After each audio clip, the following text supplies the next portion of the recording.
سلامونه او نیکی هیلې دوستانو، خدای دې وکړي چې روغ جوړه خوشحاله اوسئ. دوستانو، لکه څنګه چې تاسو خبر یاستئ، شاید نن د امریکا جمهور رئیس بایدن د افغانستان د ملي شتمنیو په هکله باندې یوه ظالمانه جابرانه فیصله وکړي چې د دغې فیصلې په بنیاد به د افغانستان د ملي شتمنۍ نیمه حصه د هغو کورنیو ته ورکول کیږي چې د هغوی غړي د 9/11 په حادثه کې یا په هغه پیښه کې زیانمن شوي او د لاسه یې ورکړي دي.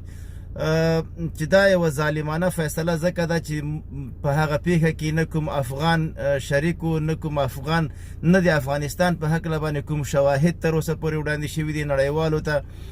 که څوک پکې شریک و، هغه هم د افغانستان نه و او نه په افغانستان کې په دې 20 کالو کې پیدا شو. دا هغه حقایق دي چې موږ او تاسو او نړیوالو قبول کړي دي. فلهذا څنګه امریکا کولی شي چې د موږ ملي شتمنۍ هغو کورنیو ته ورکړي چې هغوی په دې پیښه کې زیانمن شوي دي.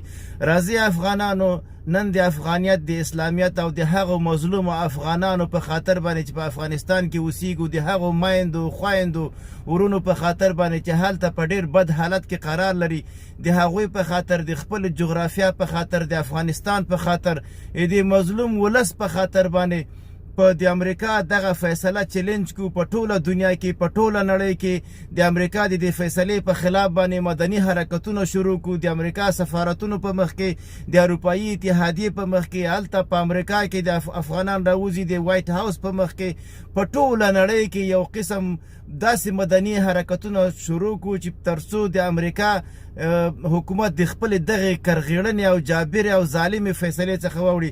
تاریخ به مو دا مدني حرکتونه یاد وساتي، افغانان به دا مدني حرکتونه یاد وساتي، او باوري یم که موږ او تاسو په ایمان او په غیرت او په افغانیت او په اسلامیت کلک راوځو، د امریکا دا فیصله چیلنج کولی شو او موږ خپله شتمني ازادولی شو. د دغې شتمنۍ د خرابېدو په صورت کې افغانستان خرابېږي. ښه یې واورئ، کور مو ودان در سره ریټویټ یې کوي. ډېره مننه.